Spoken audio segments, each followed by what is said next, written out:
Loki's looking a bit bored, but today is a deep dive into Beethoven 5. I'm here with Loki, who's sort of under my stool. I'm not sure why he's there, but he also emitted an enormous yawn, as far as I could tell, after hearing the opening of Beethoven's Fifth.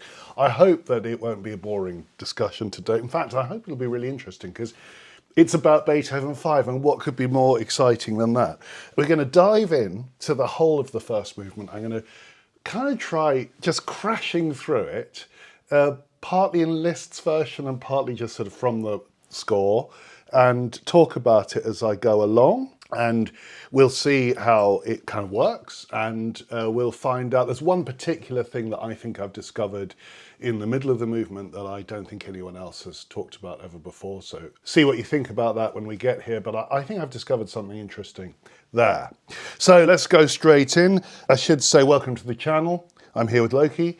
As usual, please like and subscribe if you like the content, and please consider being a patron, because there's a link below. You can either donate via coffee or become a patron, and that would be amazing. Right, let's go. So Beethoven's Fifth Symphony. Well, now, first thing to say, it was written, well, probably 1807 to 8. It was part of this enormous concert that he did in the Theater an der Wien in 1808, which was like a showcase of all his work at the time. And it began with a performance of what we now call the Sixth Symphony, the Pastoral Symphony, which at that time was on the programme as the Fifth, weirdly.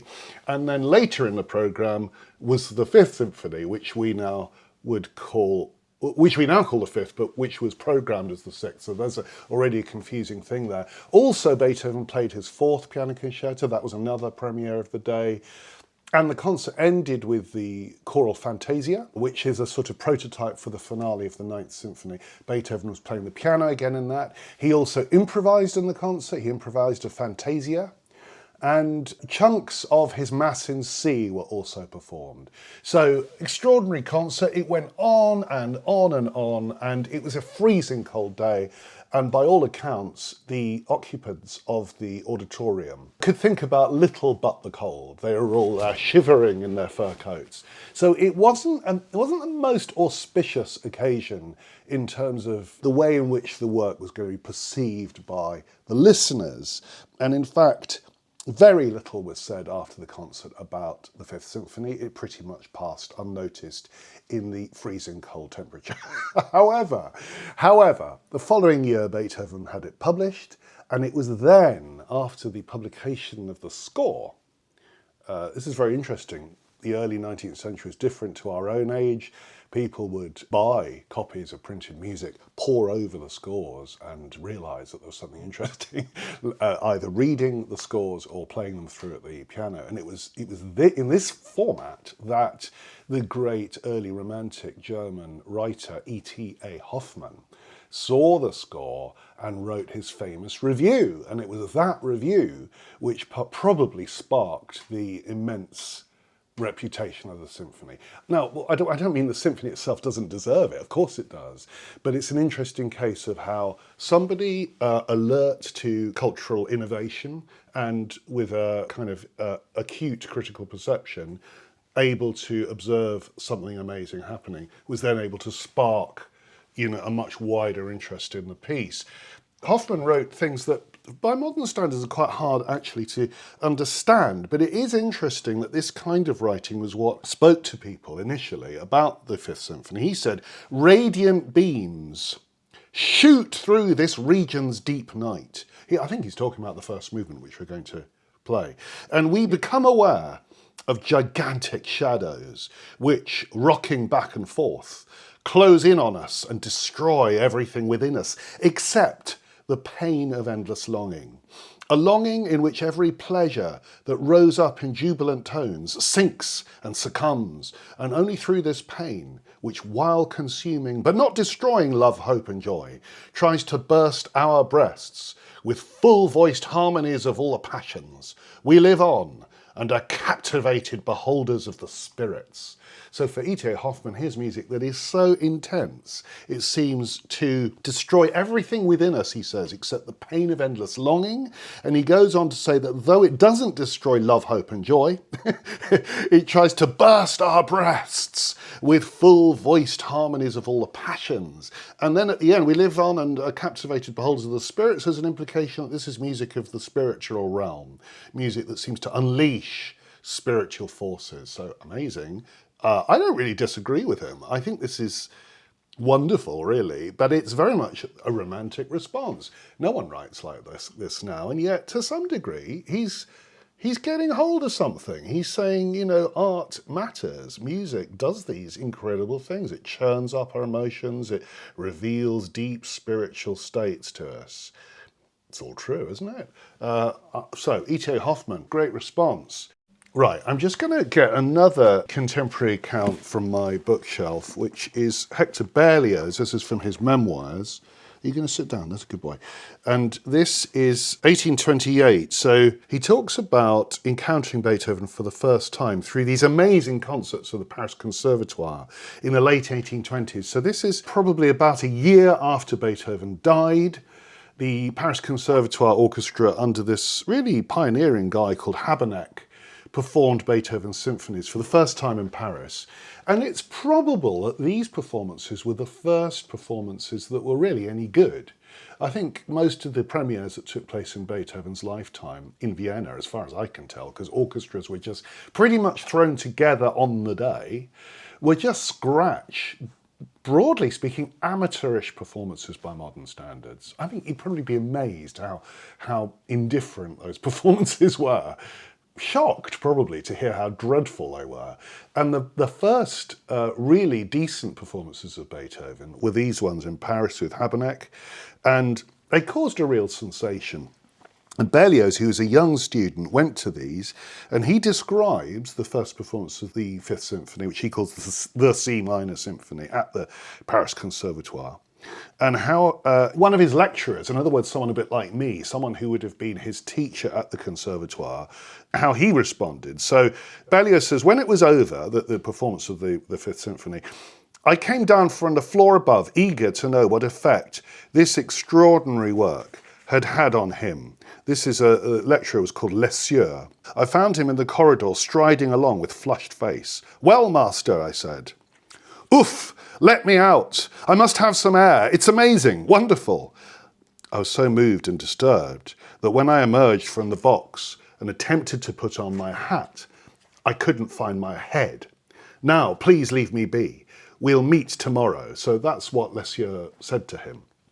I was triumphant. The next day I hurried round to see him. The conversation at once turned to the masterpiece which had stirred us so profoundly. Lessieur let me talk on for some time, assenting in a rather constrained manner to my exclamations of enthusiasm, but it was easy to see that my companion was no longer the man who had spoken to me the day before, and that he found the subject painful.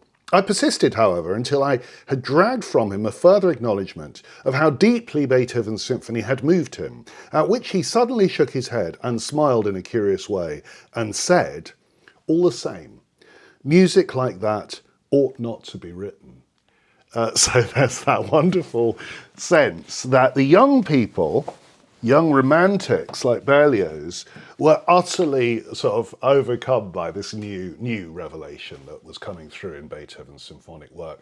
But the older generation, in fact contemporaries of Beethoven himself, found it much harder to really take on board.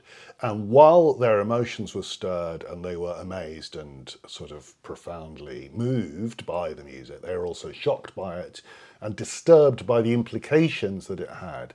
This is music that, while it obeys the principles of classical form, it seems so wild and so untrammeled in its emotional power that it doesn't seem right that it should be written. It sort of goes beyond the bounds of what they would have considered to be good taste.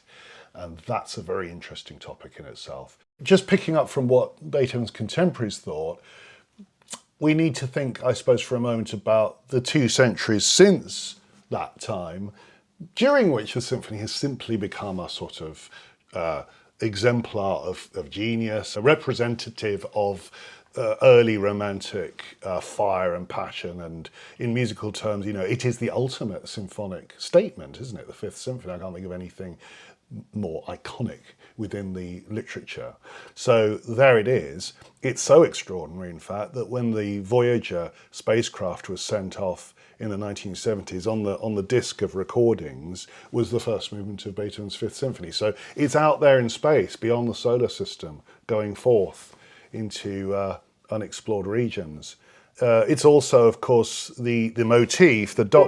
dash of the letter V, meant that it became a symbol of victory during the Second World War and during D-Day and so on. It was sort of being played on wireless networks. So Beethoven's Fifth became associated with the defeat of the Nazis. Much, much later in the 1970s, it became a famous disco track in a rather splendid version, which one of my daughters prefers to the original. And so the symphony has become this thing about which it's impossible to be objective. However, let's try and be objective. So we're going to look at the first movement. Hello. Loki's just giving me an encouraging lick on the hand before we we get going with this. So you stay there. And I played the beginning, but I'll play it again. So we've got this grand rhetorical beginning. I should say the opening motif. Anton Schindler, Beethoven's secretary, he was something of a self-publicist, and we can never be quite sure about the reliability of what he says Beethoven said to him. We can't be quite sure. He claimed that Beethoven had said to him words along the lines of, "This represents fate knocking at the door." I don't see that it's impossible that Beethoven wouldn't have said that. I mean, it completely makes sense, and the piece is like that. So yes, probably he did say something like that, or he spoke of his work in more general terms like that. But the Fifth Symphony, coming as it does quite soon after Beethoven's declining hearing, and that was an autobiographical problem for him, which I think makes its way into several works of the period. He was having a gloomy view about life and fate, and it seems quite viable that that's what this is. It has such power for us because it seems so viscerally connected to Beethoven's emotional energy as he's doing it. So yeah, it's amazing. But we also know from Czerny, and Czerny was Beethoven's pupil, and actually they had a closer friendship than he had with Schindler. Schindler's much later in his life. Czerny was a friend of his at the time it was written, and Czerny writes that the song of a woodland bird, the yellowhammer, gave him the theme for the C minor symphony. So he says that Beethoven was inspired when he was walking around the Prater, which is the beautiful woodland part of Vienna. He heard the yellowhammer singing, wrote it down, jotted it down in his notebook, and it was the yellowhammer, of all things, that inspired the opening of the Fifth Symphony. So we'll play the yellowhammer. This is extraordinary that this cute little summer bird singing in the woods in Vienna inspired the Fifth Symphony. But it seems completely plausible to me, because as a composer, I know that we get inspired by these funny little things. Have a listen to the yellowhammer.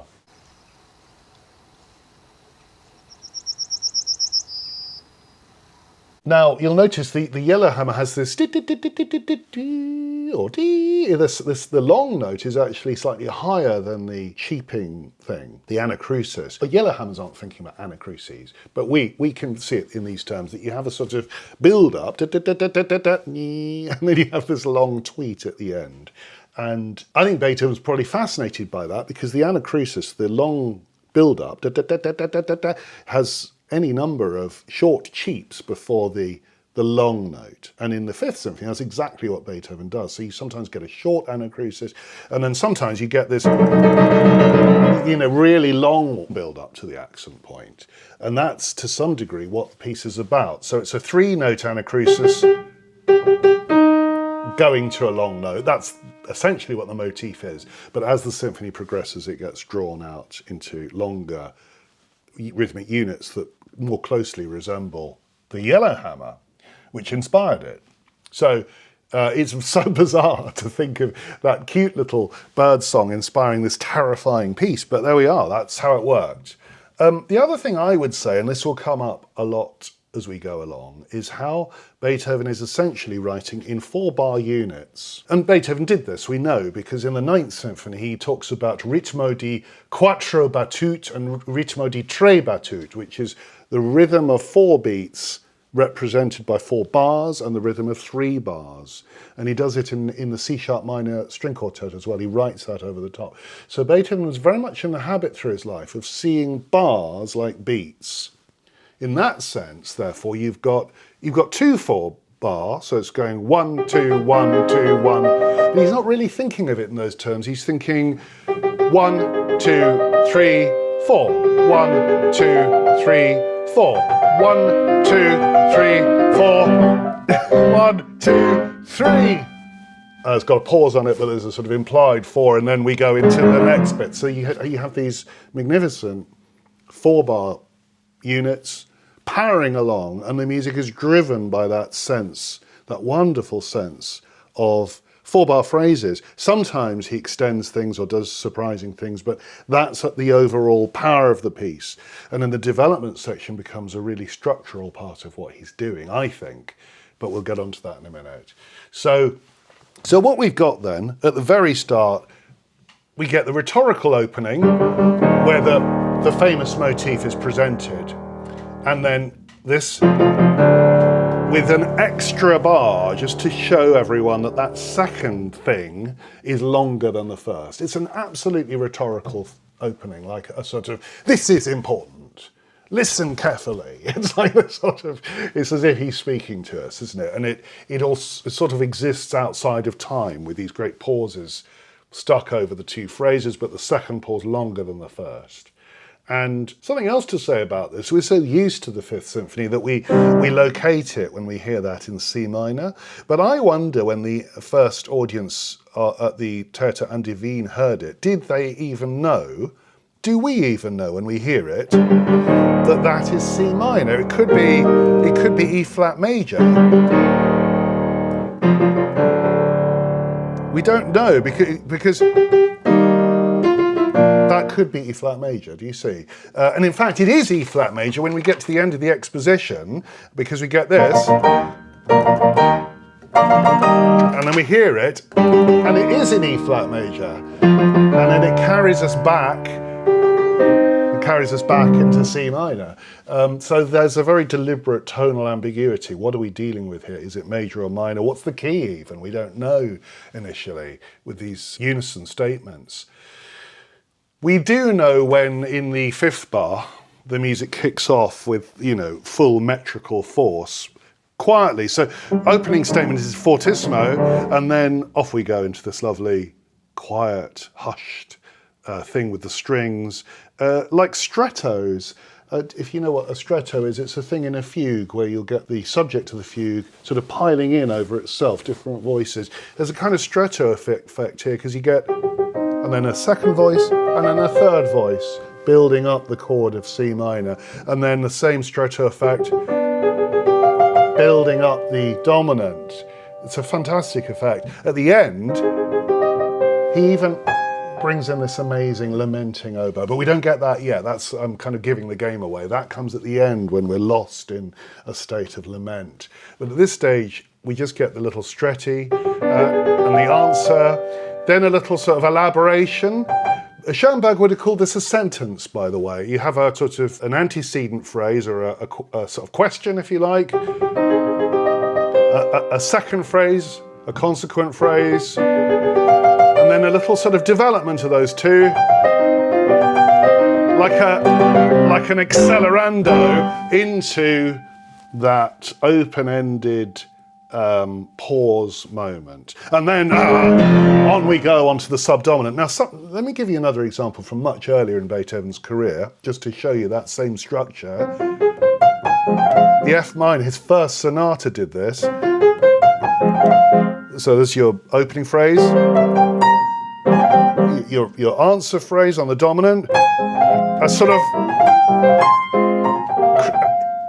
a kind of accelerando towards a rhetorical pause at the end of that phrase, and then the music carries on. So this is how Beethoven likes to establish that we're dealing with a serious structure, where you have a motif, you present it in the dominant or in some other place. The Appassionata, opening phrase, also in F minor, with this wonderful trill, and then the answer, in a really interesting place. The flattened supertonic.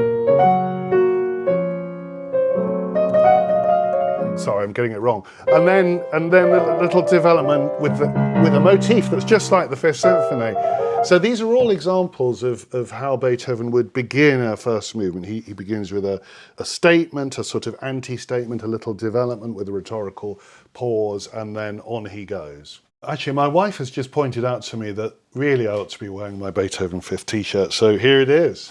And I should say, because a lady pointed out to me in a comment a while ago that it's all wrong because there aren't five. Loki, you stay there. A lady did comment a while ago that there aren't 5 lines on it, and it was a disgrace that I was wearing such a thing. Well, and there are 5 lines. They're there, and admittedly the key signature isn't there, and neither is the treble clef. But you can't get everything onto a t-shirt.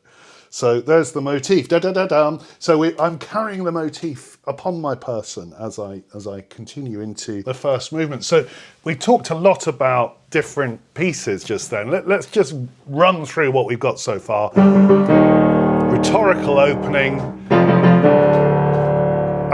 Loki's looking for his treat. Okay, you can have your treat. There's a good boy. And then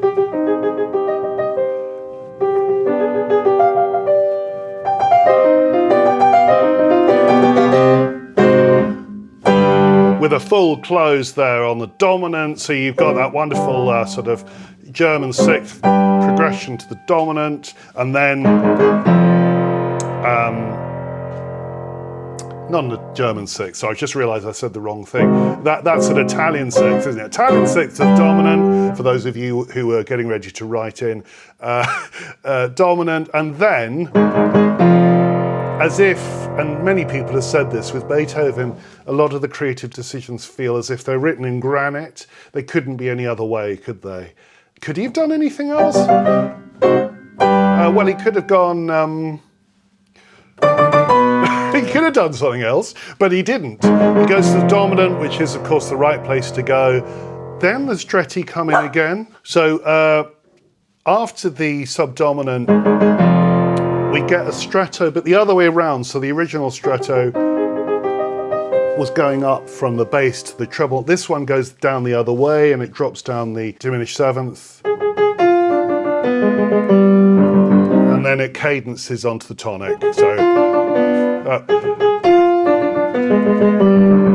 So that's that, and then he does that twice, and then it builds up with the same motif with this tonic pedal up to the top, and you get this massive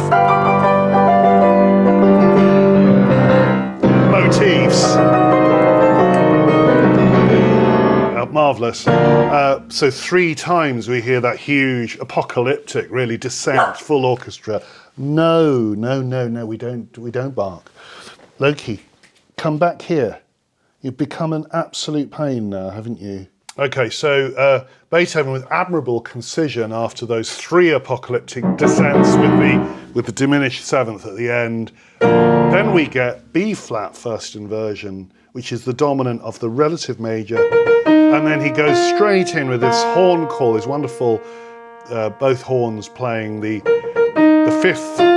First a drop to E flat, then a drop to B flat, and this is the second subject. I mean, that's amazing, isn't it? People talk about long transitions from first to second subject, and straight in, it's marvellously concise, as is the whole movement, by the way. And suddenly, he introduces this beautiful, simple thing in a straight crotchet rhythm. But with this wonderful, gentle quality, lyrical quality. What's really striking, I think, is the rhythmic propulsion that's going on with it. So you're going 1, 2, 3, 4. Do you see how that's on the anacrusis? 4, 1, 2, 3, 4, 1, 2, 3, 4, 2, so each phrase, you've always got the fourth beat pushing on into the next, well, I say beat, the fourth bar. But do you remember I talked about beats and bars being sort of the same thing in Beethoven very often? So the fourth bar is the anacrusis to the next phrase. So it gives us this marvellous sense of forward momentum. And of course, the da-da-da-dum rhythm is still there. So you've got the, it's there in the horn call, it's in the little anacrusis to the third bar, da-da-da, 3, 4, 1, 2, 3, 4. And also the orchestration is lovely because you've got the violins, clarinet here, and then the flutes and violins, so you've got that sort of sense of changing timbral landscape. Then shift upwards to A flat major. And all the while, as it does this, as the orchestration develops this more, this fuller texture, and you get this sort of lamenting upper voice dropping to the German sick, and then modulating towards, well, back round to E flat major. But it's a beautiful passage because you don't know where it's going. There's a mystery about it. And underneath you've got these da-da-da-dum, da-da-da-dum. The fate motif or the yellowhammer motif is underneath, sort of pushing it forward. So there's the German sick, diminished, and then a sort of triumphant,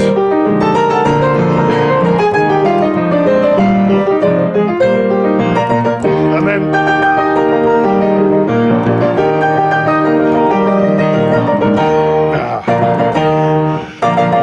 fantastic. So the da-da-da-da is there all the way through, but with that final theme, why is it so good? Because it has this kind of wonderful, joyful character. Do you remember E.T.A. Hoffmann said that joy is destroyed, but at this point it isn't. There's a kind of triumphant quality to this. Imagine if you hadn't used appoggiaturas, you've got these leaning notes on each phrase. If you'd just written, it would be really boring and sound a bit like the music that some of his contemporaries wrote. but each of those has a leaning note, leaning, appoggiatura into each one, and that's why it sounds, it has that kind of carefree quality. And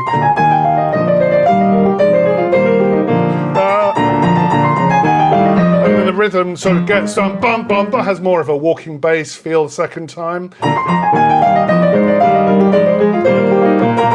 And then the motif just kind of cascades down through the closing passage, and the pure rhythm, da-da-da-dum, the pure 1, 2, 3, 1, with the final cadences, end of exposition. So now, of course, I did say that in the original version, you then have a repeat back into the opening. So that feels like it's E flat, and then back into C minor. So in a way, that's so dramatic. These repeats aren't just academic, they have a theatrical quality. So you have joy, release, triumph, jubilation, but then he pulls you back into the darkness again. So it's an amazing effect, that exposition repeat, and orchestras should definitely do that.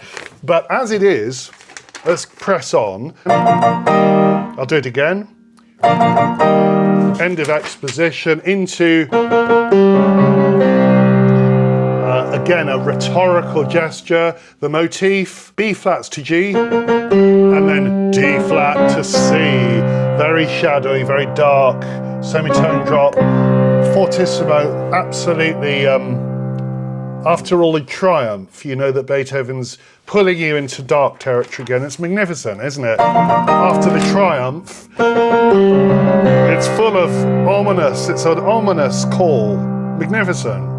And we go into F minor. You'll remember F minor, it's already been important because it's the key that he introduced after the opening sentence. We went, do you remember this? That sort of suggestion of the subdominant, but here it is properly. After that, we go into the development, F minor. It's like a sort of re-exposition.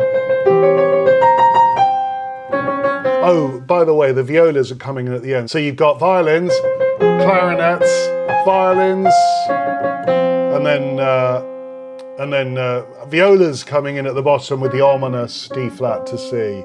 Fantastic. Of course, that wasn't there before, but now it is, the ominous semitone. And then he doesn't go. This is the moment where he unleashes these wonderful new things. The answer, and then look at this. The cellos have that lovely new da da da da da da new motif in a sort of new.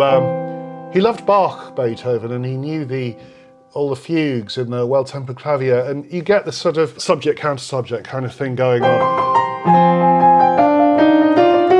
So we've got a new counter subject. We get the dialogue going the other way. And the new counter subject.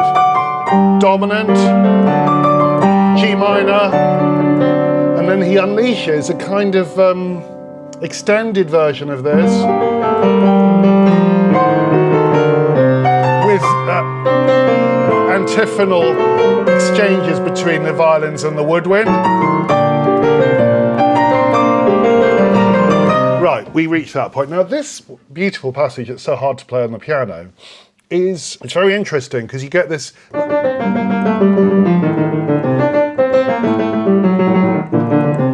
running figure on the violas and cellos, basses at the bottom, and then it sort of rushes in as like an accelerando into the diminished seventh here, and the diminished seventh crashes in like the yellow hammer. It's completely unpredictable and you're utterly thrown, you don't know where you are, and then another one, and then another one, and then another. Do you notice those anacruses are getting shorter and shorter? It's like an accelerando into second subject. Do you remember the second subject? Beethoven doesn't use the da da da da da, the tune, but he uses the horn call that it began with, and then a response, da da da. And then we get it again, C minor, C in C this time. And now, third time, and it swings back from wind to strings. And this fascinating passage, entirely made up of minims, and those minims come from this one moment in the exposition where you had pure minims on their own. Da da da da da ba, and that's inspired. You know, composers out there, if you don't want to know how to develop things, Beethoven's the model, because here he simply extracts the ba ba ba bum bum, those two da ba, and it goes 1 2, and then back to the strings, wind, strings. So just extracts that simple rhythm of two minims, and then he removes one of the minims, and you just have single minims. So the whole developmental process with Beethoven is, in this instance, about taking stuff away, subtracting and subtracting until you're just left with a single minim, just bouncing back and forth from the woodwind to the strings. Amazing. And you sort of think, what the hell is going on? And then the whole motif, ba ba ba ba, but stated in this terrifying way by the full orchestra. Then the swinging again from one minim to the other, and the whole orchestra just unleashed.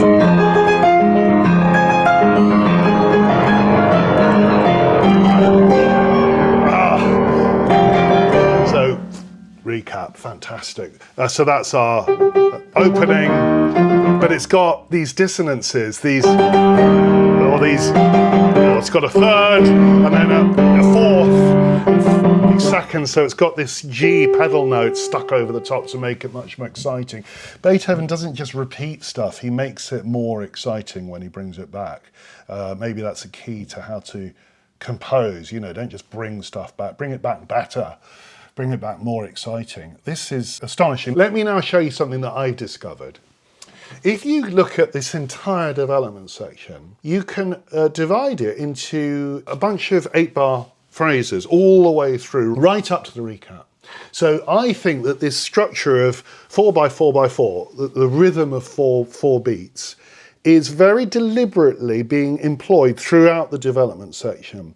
And what gives it such a sense of tumult and craziness in the centre is the way that Beethoven disrupts those 4-bar units.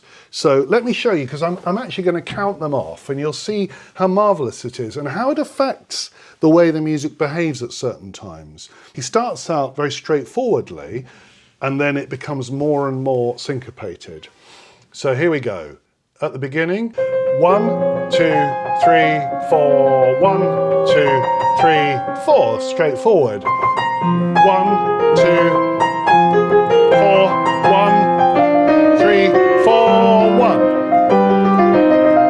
And 1, 2, 3, 4, 1, 2. Right, here's 1, 3, 4, 1, 2, 3, 4, 1, 2, 3, 4, 1, 2, 3, 4, 1, 2, 3, 4, 1, 2, 3, 4, 1, 2. Do you see how the 1 is now on the displaced accent? 1, 2, 3, 4, 1, 2, 3, 4, and 1, 2, 3, 4, 1, 2, 3, 4, 1, 2, 3, 4, 1, 2, 3, 4, 1, 2, 3, 4, 1, 2, 3, 4, 1, 2, 3, 4, 1, 2, 3, 4, 1, 2, 3, 4, the D major, 2, 3, 4, 1, 2, 3, 4, 1, 2, 3, 4, 1, 2, 3, 4, 2, 3, 4, 1, 2, 3, 4, 1. And then we're landing on one. So isn't that amazing? So you have these 4-bar phrases that seem straightforward. Then it goes into crisis, all those amazing syncopations, crazy stuff kicks off, and then gradually simplifies at the end, and we get that sense of 4 in a bar again. He never once gives us a 5-bar phrase or 6-bar phrase. It's just 4s all the way, and the real disruption and syncopation of phrase structure occurring in the centre is what makes the development so compelling and so marvellous. And I think, for those of you who are conductors or performers out there, that reveals something about the development section which hopefully will inspire you to perform it even better. That amazing disruptive character, simply through the discipline of writing everything in straight units of 4 and 8 all the way through the development. Really extraordinary. Right, we're in the recap. So home straight, the marvellous, apocalyptic, the world is coming to an end, fury of the return, and then this is marvellous. Look at this. Look at the bassoons.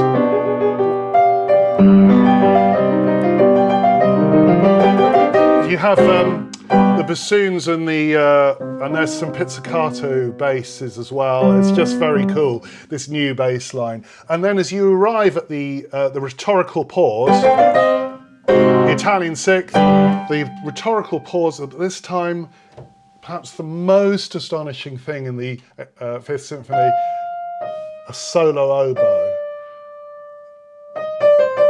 does this, just laments like a single solitary soul lost in the universe, lost in the somewhere in despair. It's an astonishing moment.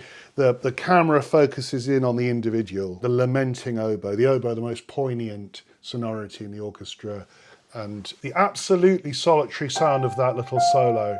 Wonderful. Innovative too, because right in the middle of a symphony you have this sort of concertante moment where the oboe sings alone. And it is the still point around which the entire symphony seems to spin, that moment of individual lament. You know, the whole symphony seems very much like a grand, huge thing churning away, but Beethoven's to some extent pointing out how tragedy affects the individual here. This is the individual at the heart of the event. And there it is, the oboe, and then out of that come the stretti again, going down.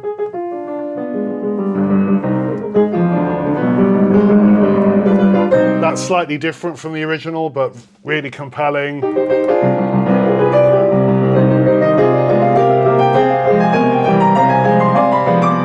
And this build up, and the same 3 apocalypses, and the third.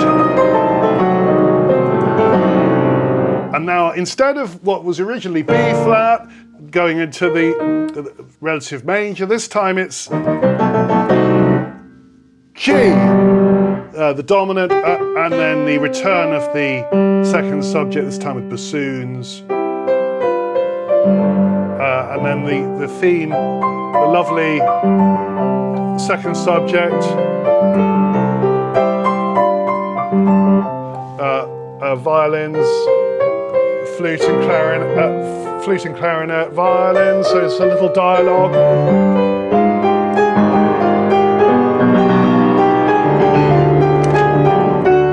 Isn't that beautiful? A sharpening of the F, and then turning to the major, different from how it was originally done, even better than the original. And then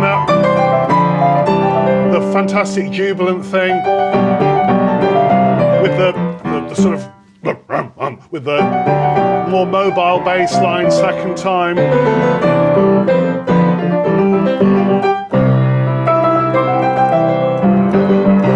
Cadence in C major. Apologise for my playing, but there we go. Now you sort of think, could you finish that? I mean, if he wasn't a great composer, yes. But this is the moment where he has to drag us into the final darkness. And so we land on C, and then F minor.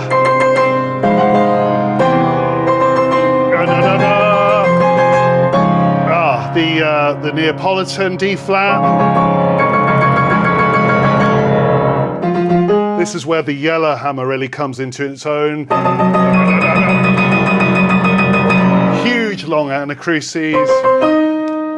That's basically a diminished seventh that's going to bring us to the final cadence. So this is like a very, very slow final cadence, but being kind of brought to us in this terrifying way with these pulverizing rhythms. And then this coda, which takes the original horn theme, originally a sign of hope, but now absolutely hopeless.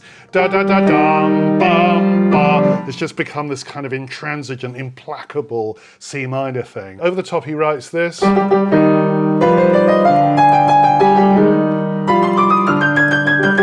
mean, that's da da da da da da da da da da da. Does it have a connection to the da da da da? Maybe slight connection to the triumphant theme, but everything's been pulled into tragedy, I would say. So there's the horn theme, the quaver, answer,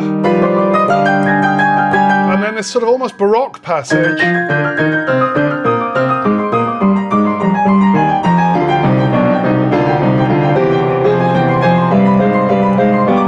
I've mentioned this in other videos, how close that is to the sort of toccata style of Bach, with these, you know, these pedal note, quasi-Baroque figuration. I think in Beethoven's era, the Baroque style represented something sort of learned and stern, and so he employs a kind of stern manner for this passage just to make that sense of something that's really going to draw us into a very dark and serious place.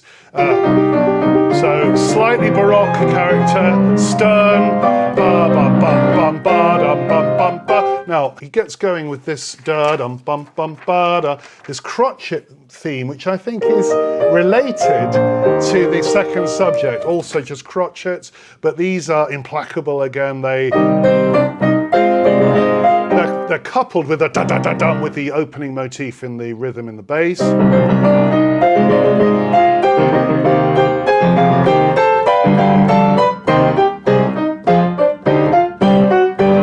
then we reach the suspension, dominant, and again woodwind in dialogue with the strings. And then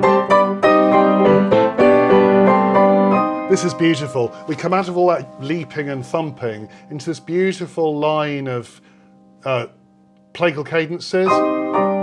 It's like Tchaikovsky almost. I think it probably inspired Tchaikovsky, this.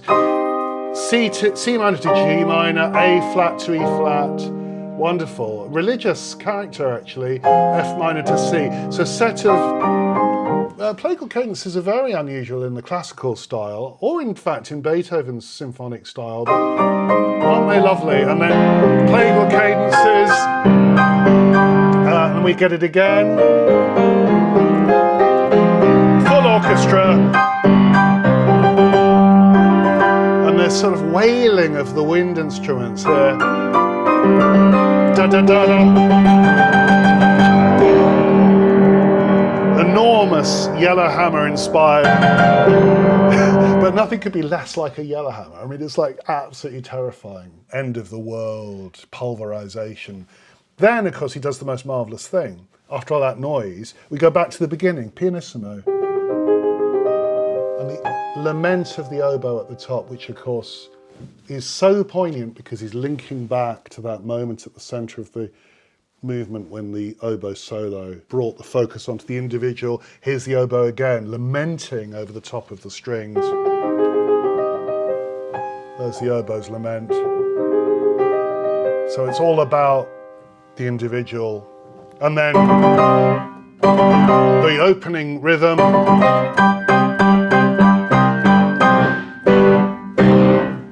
The force of these 4-bar phrases, elemental force driving us forward towards the last bar. Absolute sense of this could be no other way, just a completely compelling drive through the movement. So, Fifth Symphony, I mean, could anything be more extraordinary? Beethoven at the height of his powers, writing music that drives us inexorably towards something terrifying and urgent. Maybe I should do some discussions about other symphonic pieces of Beethoven's, or in fact finish this. And of course I am aware I've got to talk more about the Ninth Symphony because I've done an introduction to the beginning of the Ninth Symphony and probably need to say more about that. So there's a lot more to say, but if you want more of this kind of thing, let me know in the comments. Thank you for watching.